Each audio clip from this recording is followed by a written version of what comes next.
puisqu'il y avait sans arrêt des révoltes d'esclaves, tout le temps, par petites tâches, pourquoi il y a eu si rarement des révoltes généralisées avant la Révolution de 89 et la Grande Révolution telle qu'elle a eu lieu à Saint-Domingue et tout? Il m'a dit une chose magique, cet homme. Il m'a dit, avant, la révolte était individuelle. Parce qu'il n'y avait pas l'idée qu'on avait des droits universels.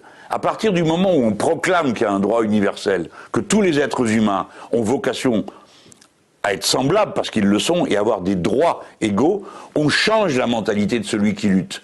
Et l'idée pénètre en profondeur dans la société. Les gens disent, mais pourquoi tu vas me traiter comme ça, toi? De quel droit tu vas me foutre des coups de fouet? Pourquoi je vais travailler pour toi sans être payé? Et à ce moment-là, la révolte devient générale.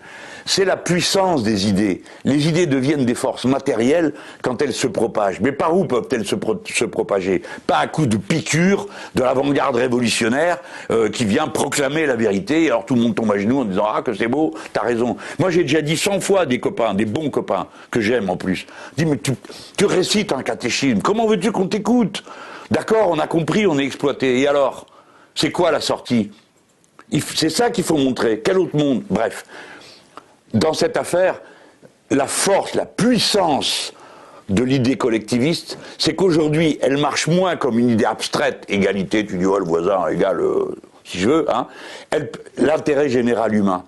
La force du collectivisme actuel, c'est la prise de conscience écologiste.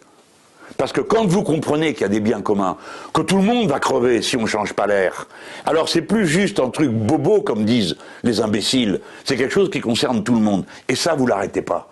Vous l'arrêtez pas. Si vous dites à un homme ou une femme, tes gosses, ils vont être bizarres une fois qu'ils auront bu un grand coup de glyphosate pendant toute leur vie, que toi, tu auras bu du glyphosate. Toi, tu vas être mal. Tes enfants vont être mal. C'est fini. Tout d'un coup, les gens se disent, mais pourquoi on ferait ça? Surtout si vous avez un gars comme moi qui apparaît de temps à autre, circonstances de l'histoire qui vous mettent dans la situation de dire aux autres, vous êtes en train de vous faire avoir. Et moi, je lâcherai jamais, parce que vieux comme je suis, je fais plus carrière.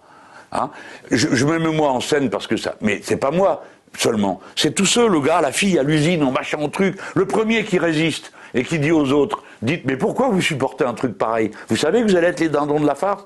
Alors ça se propage. Voilà ma réponse. Et après, il faut être patient. Patient. Hélas, l'histoire est cruelle parce qu'elle est longue.